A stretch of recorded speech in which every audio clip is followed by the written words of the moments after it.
A peso la bolsita de mariposa para los aretes, a peso. La bolsita de pastillas, oiga. Para la salsa, para el guisado, le vale ya 5 la bolsa de pastillas, quería pastillas, mire. Llévenme para los aretes, a peso.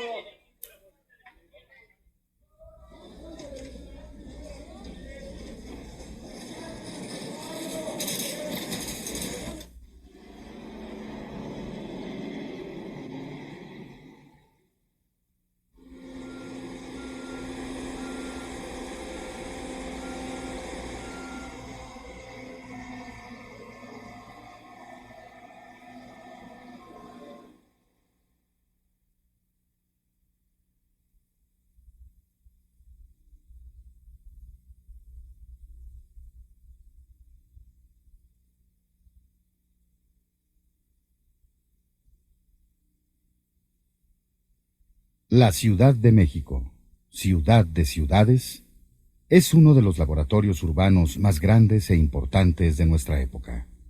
Acompáñenos a conocerla.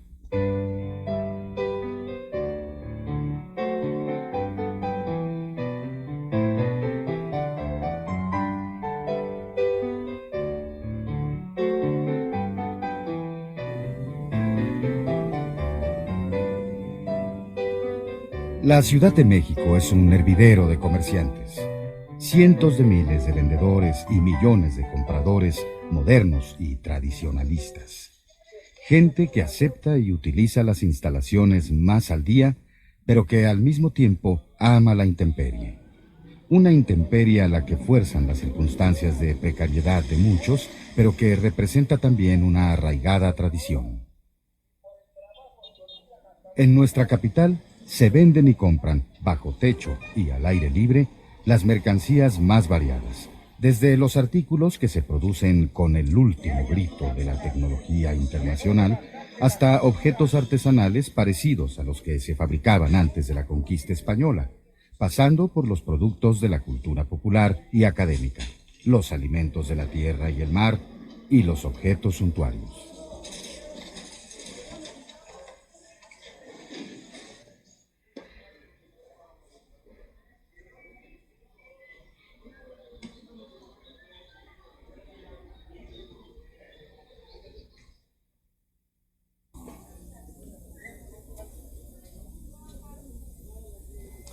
Se dice con razón que la Ciudad de México concentra la cultura del país. Es cierto, a lo largo de la historia, objetos provenientes de todas las regiones han engrandecido la riqueza patrimonial y cultural de esta, la ciudad de todos los mexicanos. Parte fundamental de esta concentración cultural ha sido gracias a las extensas redes del comercio de miles de productos que transportados hasta aquí, consumimos hoy casi 20 millones de habitantes.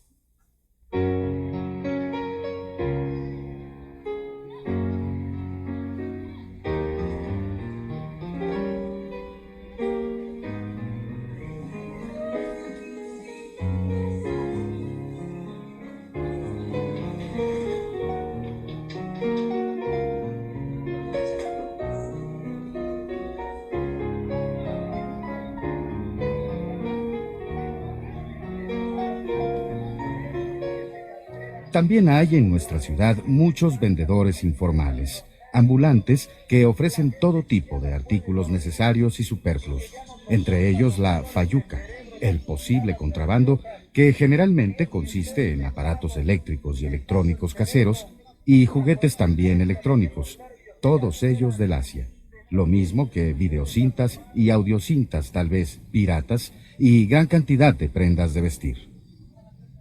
Hoy en día, la diversificación del trabajo es inconmensurable, pero sigue habiendo quien se dedica a comerciar con toda la enorme variedad de bienes en que se manifieste la vida de una sociedad. Sigue habiendo y parece que habrá por siglos comerciantes. Todos recurrimos a ellos. Los necesitamos para tener una vivienda o leer un libro, para cocinar un mole poblano o navegar por internet. Y también para disfrutar de la buena televisión. Y nos acercamos a ellos lo mismo en un gran almacén que en el tianguis, antiguo o improvisado, a cielo abierto, paseando bajo el sol. Para que le vaya a presumir a la más pobre de la colonia de la calle. Venga, abuela. Es de clase fuera de marca, de moda al remate. En la Ciudad de México, la tradición comercial se remonta a 6 siglos, y en el Valle de México a más de 20. Durante todos ellos puede rastrearse una especie de amor por la intemperie. Hace 600 años, la Cuenca de México estaba hecha de agua y vida. La Cuenca de México contenía 5 lagos comunicados entre sí, que en la época de lluvias más intensas abarcaban 1.100 kilómetros cuadrados. Los 5 lagos contenían y sostenían la vida de los antiguos pueblos nahuas, colúas y tepanecas. Para el año de 1500, en el lago mayor de Texcoco y en los lagos anexos, había una multitud de puertos agrícolas y pesqueros y una gran ciudad isleña, la bellísima y temible México Tenochtitlan, dueña y señora de todos ellos, la gran urbe patria de los aztecas. Entre los tributarios de los aztecas se contaban también pueblos de la actual costa mexicana y centroamericana del Océano Pacífico y de la costa del Golfo de México, y también pueblos de tierra adentro. A Tenochtitlan llegaban todos los años las pieles finas de jaguar y ocelote, plumas de quetzal, colibrí y guacamaya, y oro en granos, mantas de algodón bordadas y teñidas, el papel amate y los significativos códices, interminables cargas de maíz y calabaza y chile, los perros escuincles, los guajolotes y chapulines, puntas de flecha y navajas de filosísima obsidiana, caracoles marinos y afiligranadas joyas de oro, turquesa, jade y coral. Pero no llegaban todos esos bienes solo como tributo. Llegaban sobre todo como mercancía, sin descontar los esclavos. En todo el imperio azteca se practicaba un intensísimo comercio. La forma universal de ese comercio era el mercado al aire libre, el tianguis, donde se practicaba el trueque y, al mismo tiempo, se utilizaban varios tipos de moneda. Semillas de cacao, unos pequeños tubos de cartílago con granos de oro, piezas de cobre o estaño en forma de letra T y paños de algodón pequeños también. Y desde entonces, los mexicanos, por mucho que vaya cambiando nuestra manera de comerciar, conservamos una especial adhesión al comercio al aire libre y vemos con naturalidad, aunque últimamente también con alarma, cómo surgen y se multiplican los tianguis modernos y cómo sobreviven muchos de los antiguos. Estamos acostumbrados a convivir entre la modernidad y las tradiciones añejas. Tener por techo el cielo es, para nosotros, una comodidad. De todos los tianguis del México antiguo, uno parece haber sido en especial suntuoso y extenso.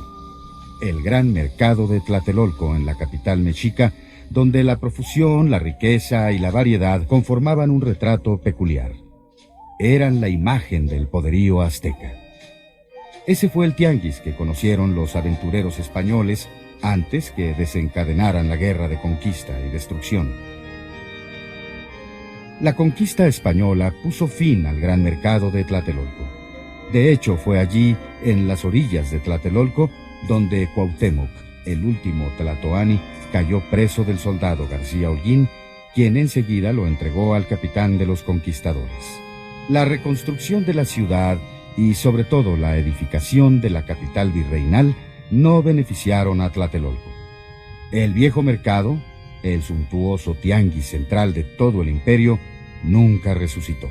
Los indios sometidos y cristianizados edificaron bajo la dirección de los franciscanos el templo y convento de Santiago. En tiempos del esplendor mexica, todos los grandes puertos ribereños como Chalco, Xochimilco, Texcoco, Azcapotzalco, Iztapalapa y muchos más se habían convertido en grandes plazas comerciales especializadas en determinadas mercancías. Con la destrucción de Tenochtitlan, Tlatelolco perdería su primacía comercial. La actividad comercial se desplazaría ahora hasta el corazón de la nueva ciudad novohispana. Aquí, en la Plaza de Armas, concebida y trazada por el alarife y maestro de obras Alonso García Bravo, se concentró el comercio en la época de la colonia. No muy lejos de Tlatelolco, en el suelo todavía irregular y lodoso de la nueva Plaza Mayor de México, los mercaderes nuevos y antiguos empezaron a levantar sus puestos y atender a su clientela. La población de la Ciudad de México necesitaba de todo, y alguien se lo tenía que surtir en aquel primer mercado colonial de la Plaza Mayor. Sobre las ruinas del antiguo esplendor se fue levantando una ciudad mestiza, española por la traza y los edificios, española por las instituciones y la religión, pero indígena por la inmensa mayoría de sus habitantes, por su cultura ancestral y por la lengua náhuatl, que en todos lados seguía oyéndose muy por encima del castellano. Casi todos los pregones y regateos que de continuo se escuchaban en aquel mercado eran en náhuatl. Al principio se delimitó una ciudad para los españoles y 4 grandes barrios para los indígenas recién sometidos. Lo español quedaba en el centro y en el centro del centro. En aquella primera Plaza Mayor se estableció el mercado. Muy pronto se vio que era impracticable separar las razas y aquel mercado fue pronto para todos. En ese difícil principio, después del final trágico, dejaron de venderse los mosaicos de pluma y también el papel amate. Pero empezó a ofrecerse papel europeo, carne de cerdo y vino tinto, pan de trigo y naranjas, caballos y asnos, y también algunos libros en latín y en castellano. No solo los libros de Europa, sino también los que se escribieron e imprimieron en México desde 1538, cuando el arzobispo Zumárraga fundó la primera imprenta del continente. Pronto se restableció la oferta de maíz y la profusión de los variadísimos chiles, sin cuya sazón y fuego los mexicanos no podían comer, ni lo pueden hasta hoy. Todo empezó a pagarse con el dinero de Europa, las monedas de oro y cobre de Castilla, y muy pronto con los finos pesos de plata mexicana y otros metales. Al cabo de pocos años, algunos de los puestos del mercado, que consistían en petates sobre el piso y petates de sombrilla, empezaron a cambiarse por hileras de tablones escalonados a lo largo de los pasillos de tierra, y también por lo que entonces y durante 3 siglos y medio se llamó cajones. Las tienduchas de madera, los tendajones, los jacales donde ya podía dejarse guardada la mercancía. Esos expendios, inicialmente improvisados, y que se desmontaban cada vez de toros en la Plaza Mayor, se convirtieron pronto en una costumbre. Sus ocupantes y visitantes los llamaban los cajones de San José, y ese fue el nombre con que se conoció el mercado de la Plaza Mayor, el humilde heredero del gran tianguis de Tlatelolco. Cada cajón pagaba renta al ayuntamiento de la ciudad y se suponía que cada artículo que se vendía allí había pagado un arancel al rey para poder entrar en la urbe por alguna de las garitas que la circundaban. La economía de las familias españolas y mestizas era frecuentemente precaria. La de las familias indias, muchas de ellas sujetas a la servidumbre llamada encomienda, era casi siempre modestísima e incluso miserable. Por eso, en el mercado de los cajones de San José, empezaron a aparecer vendedores de objetos usados, cuyo precio era lógicamente muy inferior. Así surgió el baratillo, el mercado de segunda mano, por supuesto que a la intemperie, el cual creció tan pronto como para tener que irle buscando nuevos alojamientos una y otra vez. Primero fue la plazuela del Volador, junto a la Plaza Mayor. Luego fue el mercado de Jesús Nazareno, donde hoy se levanta la Asamblea de Representantes del Distrito Federal.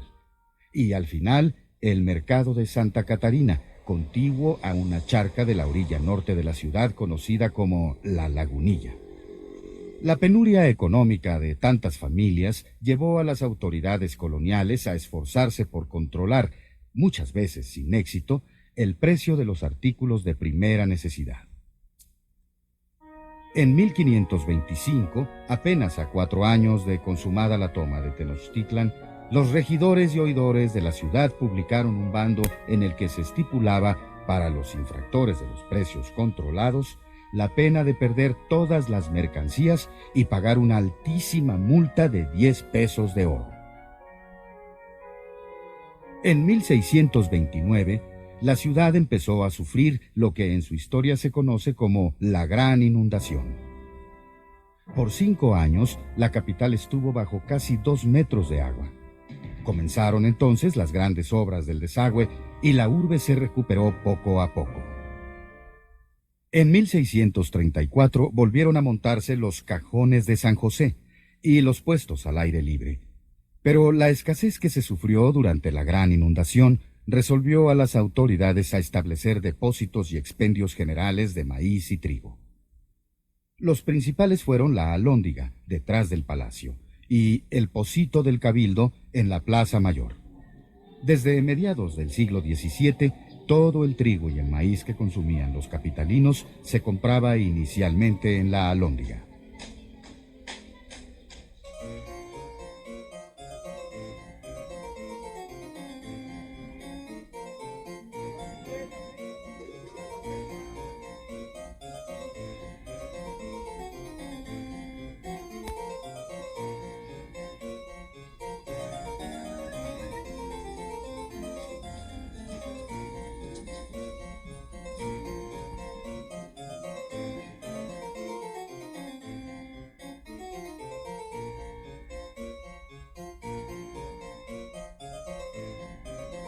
En los 2 primeros siglos de vida colonial, la ciudad no logró restablecer el eficiente y copioso sistema de abasto del México antiguo. Además, la misma ciudad creció considerablemente, tal vez más de 100,000 habitantes en 1650, y llegó a ser normal que en el curso de pocos años se vivieran temporadas de gran escasez y carestía de maíz, trigo y otros alimentos básicos. Como en tiempos de la Gran Inundación, en 1691 se prolongó la temporada de lluvias, y estas fueron muy intensas, con lo que se malograron las cosechas de cereales de toda la cuenca de México. Como resultado de la escasez y la carestía, el pueblo indígena de la ciudad se amotinó, saqueó y destruyó los cajones de San José e incendió el palacio virreinal y el ayuntamiento. Por un momento pareció que el gobierno virreinal no iba a poder reprimirlos. Después de largas horas de violencia, la guarnición de la ciudad se impuso y el virrey decretó una decena de ejecuciones y, sobre todo, que se hiciera acopio urgente de maíz en todo el Valle de México y que incluso se trajera de regiones tan distantes como Chalco, Puebla y Celaya. Destruido el mercado de la Plaza Mayor, la primera preocupación fue restablecerlo. Primero se montaron cajones nuevos, pero pronto se resolvió construir un mercado de cal y canto y lo suficientemente voluminoso como para que la ciudad le confiara su abastecimiento. Así nació el Parián, esa amplia cuadra de tiendas y pasillos que llegó a ocupar gran parte de la Plaza Mayor. La ciudad ganó entonces un mercado que se volvería importantísimo, pero la plaza perdió por casi 1 siglo y medio su airosa amplitud. El famoso mercado del Parián, aunque proyectado por el arquitecto Ignacio Castera, no dejaba de entrañar inconvenientes. Basta imaginar que en el actual Zócalo casi 1/3 de la superficie quedara invadido por tiendas de 2 pisos, más bien austeras y sin mayor adorno. Y todo eso precisamente sobre la gran plaza, ocultando nada menos que el antiguo ayuntamiento y hasta la catedral. El Parián se convirtió con el tiempo en sede del comercio con Asia y Europa. Se llamó Parián porque ese nombre llevaban en las Filipinas, los grandes mercados. Antes que el nuestro, había un Parián en Manila y más Parianes en otros lugares de Luzón, Mindanao y las demás islas filipinas, todas ellas incorporadas al Imperio Español precisamente desde la Nueva España. Alrededor del Parián se fueron montando otra vez puestos improvisados de alimentos, ropa muy barata y cosas usadas, todo a la intemperie. El cúmulo de puestos de bienes de segunda mano constituyó pronto el nuevo baratillo mayor. De ese modo, lo que el Parián dejaba libre en la disminuida plaza de armas, pronto lo abarrotaron los vendedores ocasionales a cielo abierto, los de la sombrilla de petate y muy nutrida clientela de recursos modestos, sin descontar los compradores ricos. Las damas de la mayor pretensión podían muy bien, después de agenciarse abanicos de nácar y avestruz en el Parián, salir a comprar golosinas de maíz y enseres de segunda en los puestos del baratillo, en pie de igualdad con las mujeres menesterosas. Los visitantes extranjeros de entonces se sorprendían de ver cómo los ricos y los pobres de la ciudad coincidían, se mezclaban y convivían en el templo y en el mercado. En un amplio solar contiguo a la Plaza Mayor, frente a la Universidad Pontificia, desde mediados del siglo XVI se montaba cada día un tianguis de lo más variado. Empezó vendiéndose allí solo lo que la gente de recursos modestos podía adquirir. Era, además, el lugar donde, en los primeros años de la colonia, y según una conseja popular, se llegó a celebrar alguna vez la suerte o rito de los voladores totonacas. Por eso se llamaba Mercado del Volador. Durante la gestión del virrey segundo conde de Revillagigedo, cobró fuerza la actividad mercantil de un barrio de las afueras, el populoso y mayoritariamente indígena barrio de Tepito. En la época antigua había allí un adoratorio muy bajo, y por eso los mexicas llamaban el lugar Teocaltepitón, el pequeño Teocali. Tepitón en náhuatl significa pequeño, chiquito. En sus puestos a la intemperie y en sus recauderías empezó pues a verse de todo: alimentos, muebles, ropa y también, como siempre, las cosas usadas. Con la expresión recaudería se designó hasta hace pocos decenios los expendios de verduras y legumbres. Con el tiempo, los vendedores ambulantes de alrededor de cada mercado acababan incorporados a él o llegaban a ser tantos que se les abría un mercado nuevo para mantenerles el modus vivendi, aparte de que la creciente población de la ciudad les aseguraba clientes todos los días. La profusión de vendedores ambulantes tuvo mucho que ver en la fundación de casi todos los mercados coloniales y decimonónicos. En el Volador o en la Lagunilla, el contingente de vendedores informales se confundió con los locatarios antiguos y la clientela de ambos parecía alcanzar para todo. En el siglo XVIII vio surgir también las primeras tiendas propiamente dichas. Ya no eran los cajones de San José, el Volador o el Parián, ni las recauderías de Tepito. Eran tiendas de mostrador y vidriera, de anaqueles y bodeguita o trastienda. Se abrieron en calles al principio ocupadas por mansiones, templos, conventos y vecindades, y poco a poco fueron integrando especialidades mercantiles a lo largo de cuadras enteras. No se puede precisar la fecha en que surgieron, pero en 1790 eran un hecho normal de la vida citadina.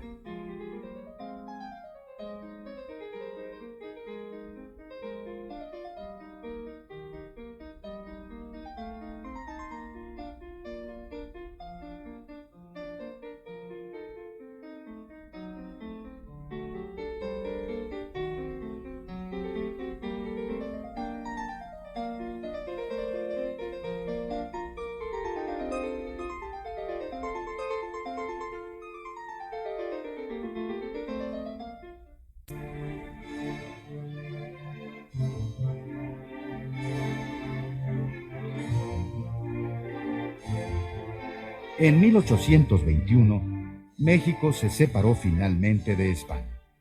Pero la otrora rica colonia, donde el fisco recaudaba lo doble de lo que gastaba, aquel territorio de 4,5 millones de kilómetros cuadrados, repleto de una diversidad de formas de vida y apenas poblado con poco más de 6 millones de habitantes, la gran mayoría indígenas que no hablaban una lengua común, el país nuevo, surgía a la vida nacional en completa bancarrota. De ese tamaño había sido la destrucción y la descapitalización a que dio lugar la larga Guerra de Independencia. En 1828, con motivo de la segunda elección presidencial de la nueva república, una rebelión en la capital dio lugar a que un grupo de soldados saquearan e incendiaran el Parián. El edificio del Parián se había identificado con los españoles más ricos y enemigos de la independencia. Además, en una reciente expedición militar venida de Cuba, el gobierno de Fernando VII había tratado todavía de reconquistar México. En 1828 se votó una ley de expulsión de los españoles, y muchos de los comerciantes más prósperos del país abandonaron México con sus caudales, sus relaciones, su crédito internacional y su experiencia. Mientras se definía la nueva clase exportadora de los pocos bienes que el país lograba producir como excedentes, plata, algodón, cueros curtidos, mercurio, grana, yute, el abasto de la capital se trasladó al barrio de la Merced. Ya de antiguo, había allí muchos mercaderes de víveres y objetos de uso cotidiano, pero desde el incendio y saqueo del Parián, el énfasis del comercio se puso en la Merced. Había allí uno de los muchos conventos de la antigua ciudad colonial. En los alrededores de ese convento, en el atrio del Templo de la Merced y en las calles aledañas fueron montándose otra vez, siempre al aire libre, las tradicionales sombras de petate y también algunos cajones para expender comestibles, ropa y enseres domésticos, hasta convertir ese barrio en un gran tianguis permanente.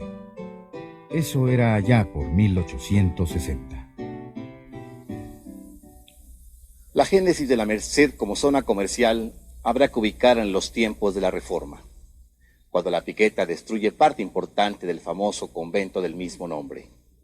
Los espacios libres dieron lugar a una plaza, ocupada al principio por algunos comerciantes del mercado del Volador.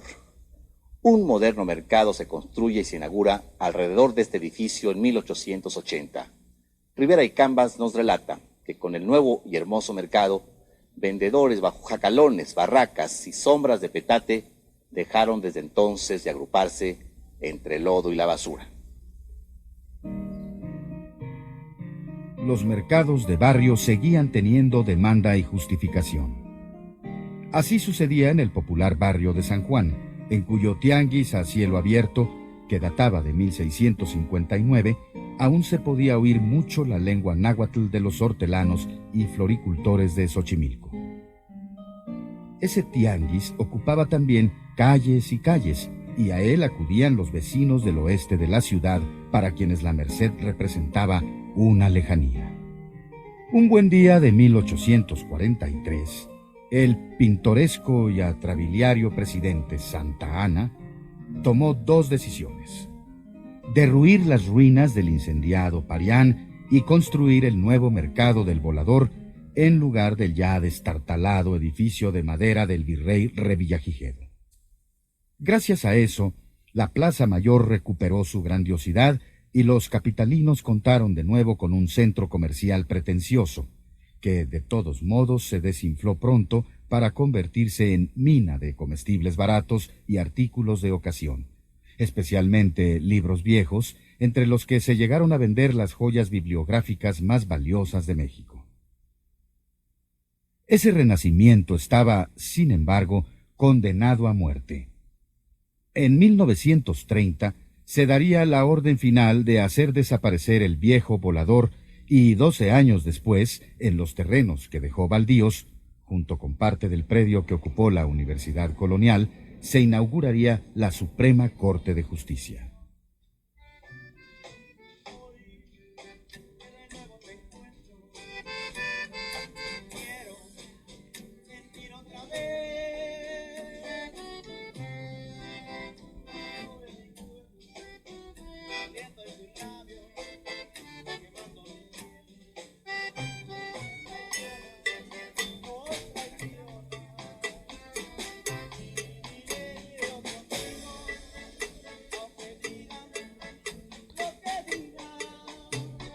Entre 1876 y 1911, la prolongada dictadura del general Porfirio Díaz impuso a sangre y fuego una paz que la nación necesitaba con ansia. Fue una paz forzada, por un lado progresista, abierta a la modernidad y nacionalista, pero también antidemocrática, elitista y autoritaria hasta lo tiránico. Las medidas de modernización del periodo porfiriano incluían las instalaciones públicas de las grandes ciudades, y entre ellas sobresalían, claro está, los mercados. En todos los viejos mercados se realizaron, desde la década de 1880, obras de modernización, y en las nuevas áreas urbanizadas de la ciudad se construyeron mercados igualmente nuevos.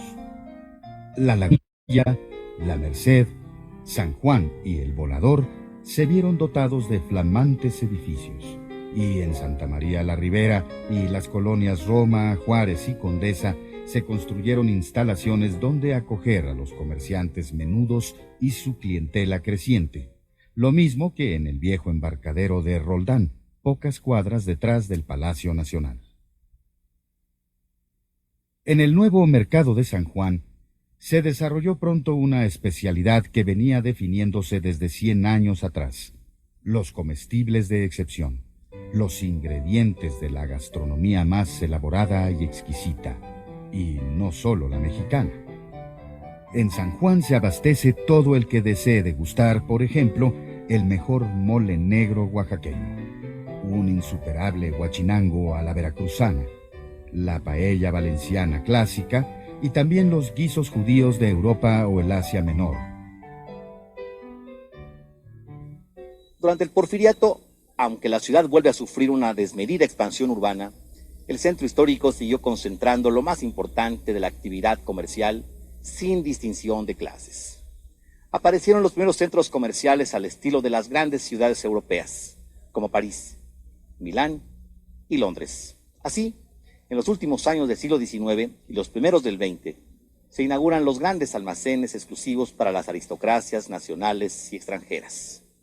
De entre todos, se destaca el gran centro mercantil con su majestuosa techumbre de vidrio.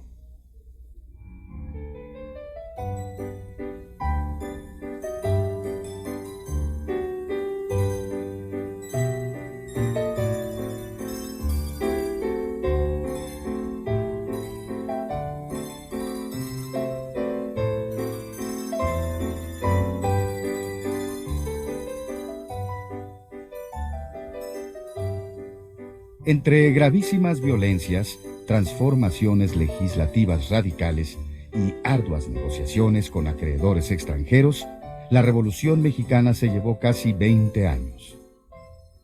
La reconstrucción fue lenta al principio, pero desde 1929 la paz se iba afirmando, y con ella renacía la producción agrícola e industrial.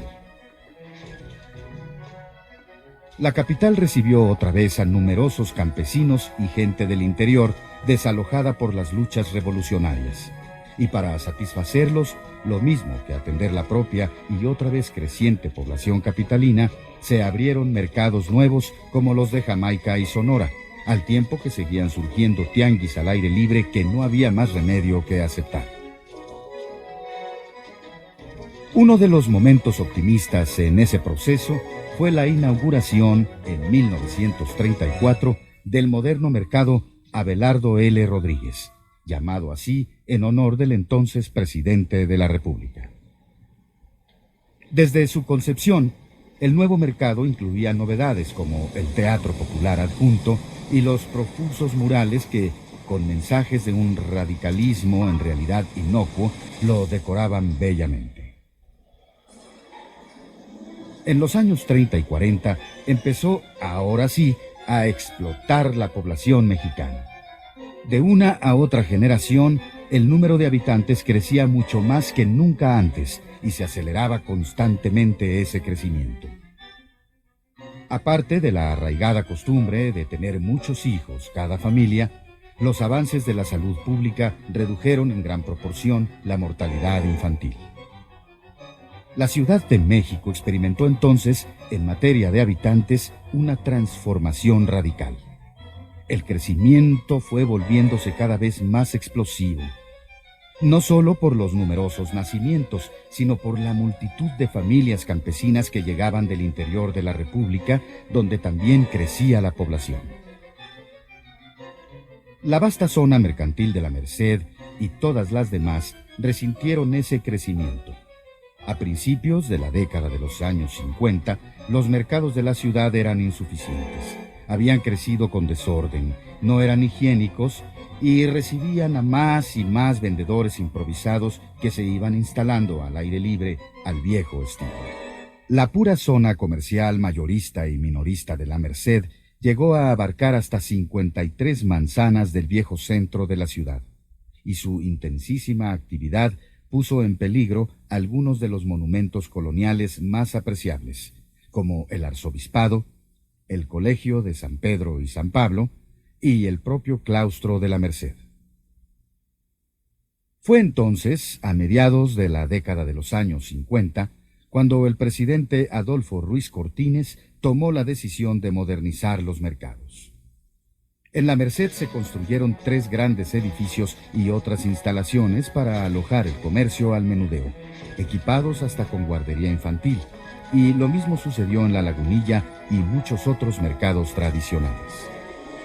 La nueva Merced constaba de una nave mayor, una menor y un anexo, todos ellos con capacidad para casi 4.500 puestos o locales comerciales, y se complementaba con el mercado de Jamaica, el del Rastro de Ferrería, los de Tepepan, La Viga, Miscalco y el mercado Hidalgo de la Colonia de los Doctores. Existen 2 zonas comerciales de origen prehispánico insustituibles en la historia del comercio de la ciudad. Una de ellas es La Lagunilla. La otra es una de las áreas comerciales al aire libre más grandes del mundo. Su nombre, Tepito. Su territorio comercial se extiende por aproximadamente 30 manzanas y es famoso por la venta de productos de procedencia extranjera llamados popularmente fayuca. Las calles son llenadas diariamente con puestos semifijos donde se ofrece una multitud de productos elaborados en otras partes del mundo. El mercado de Rivero, con sus objetos usados, representa, además de un espacio de revaloración de mercancías, la posibilidad de reencuentro con uno que otro objeto perdido o extraviado en su casa. Junto a Tepito, además de los comercios establecidos, todos los domingos ocurre un prodigio, una transitoria maravilla que se ha vuelto imprescindible en la vida de la ciudad. Es el tianguis de cosas usadas y antigüedades de La Lagunilla, que se dispersa alrededor de los 4 edificios del mercado formal. Casi todo lo que concibe una imaginación ingenua o muy cultivada, además de muchas sorpresas, se dan cita aquí, a la intemperie, para satisfacer la curiosidad, la necesidad, el gusto y hasta el capricho de los visitantes. La fiel multitud que disfruta de este viejísimo mercado y se aferra a él. Aquí reviven semanalmente sin falla, como si 4 siglos fueran poca cosa, el baratillo mayor de los cajones de San José y el baratillo menor del viejo mercado del Volador.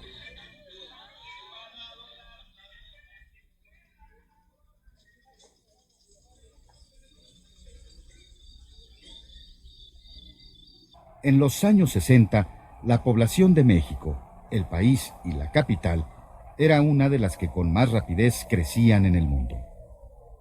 Los 25 millones de 1950 llegaron a 35 millones en todo el país, y luego sobrepasaron rápidamente esa cifra, mientras que la capital, la Mancha Urbana, con sus casi 5 millones de habitantes de 1960, invadía inexorablemente la superficie periférica de la antigua ciudad, por escarpada o inapropiada que fuera a veces, y sobre un radio amplísimo.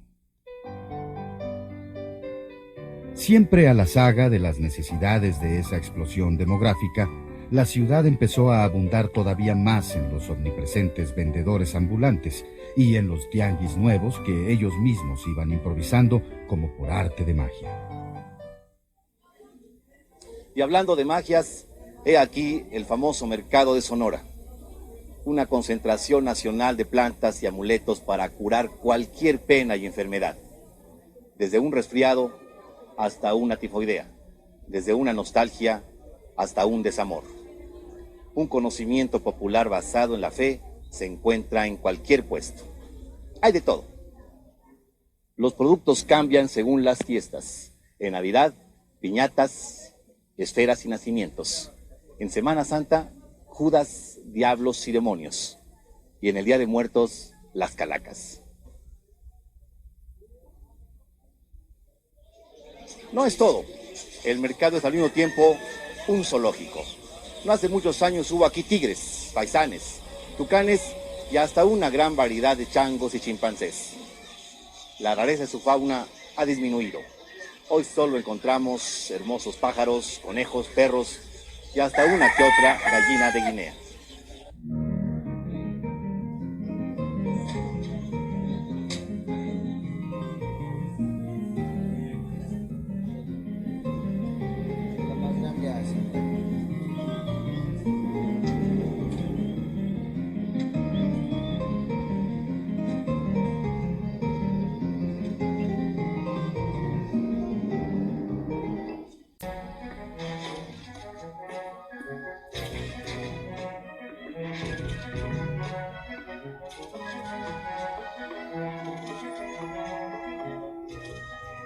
A fines de la década de 1960, el complejo de mercados de la Merced había vuelto a resultar insuficiente.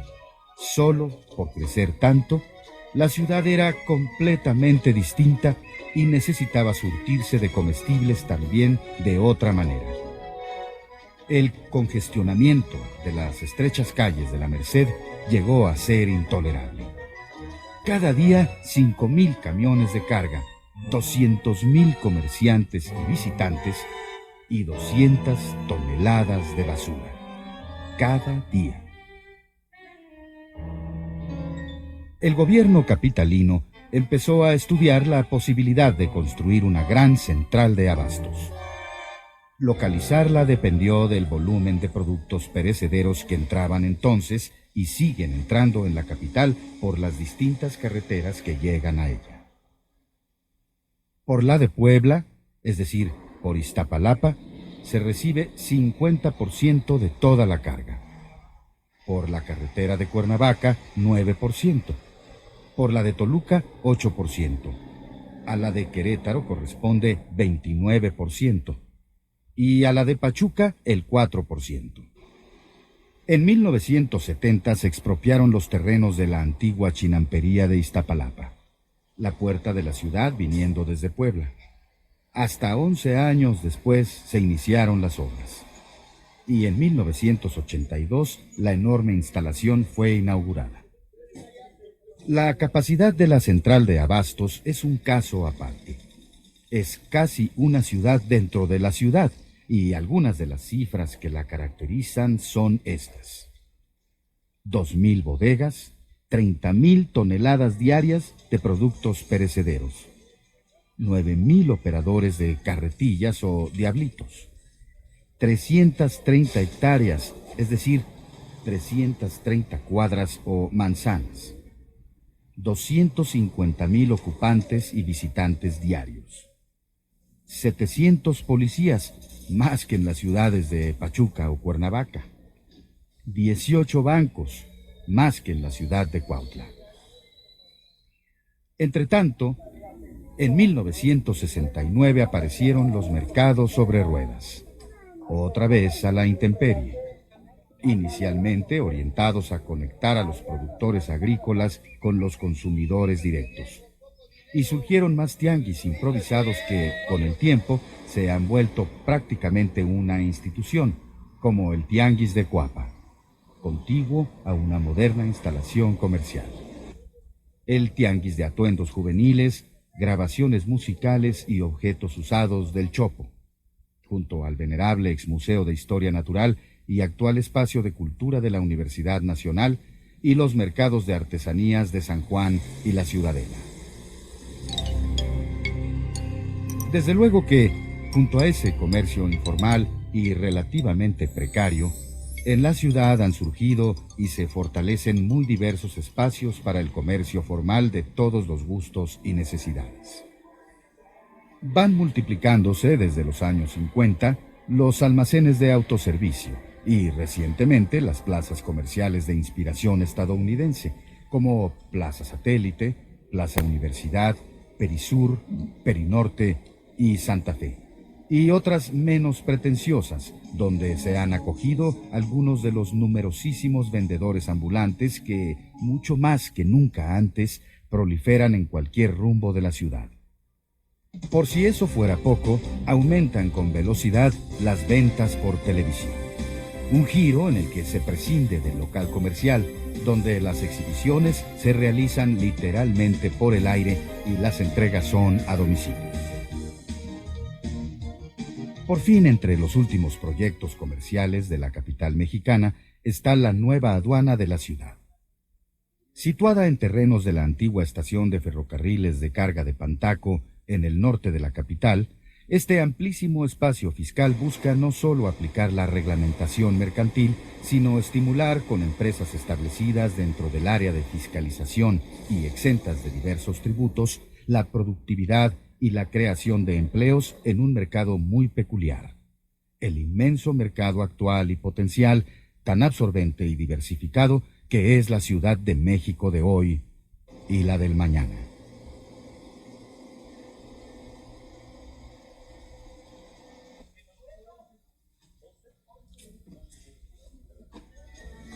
Así, el hervidero de comerciantes y compradores de la Ciudad de México ha adquirido dimensiones proporcionadas con la enormidad de la ciudad. Entre los modernos almacenes techados y las tiendas de todo tipo, cubiertas de las inclemencias del tiempo, surgen con gran vigor y proliferan los mercados al aire libre y toda la gente de la ciudad acude a ellos, no importa en qué colonia se instalen. Todos los habitantes de la capital mexicana, de cualquier estamento social, se dejan seducir por la tentación de acercarse a curiosear y regatear al aire libre, aunque se trate de los problemáticos y antiestéticos tianguis de vendedores ambulantes. Esos compradores saben que es muy probable que en alguno de esos tianguis tradicionales o espontáneos, pintorescos o francamente desaliñados, encuentren quizás lo que justo ese día necesitan.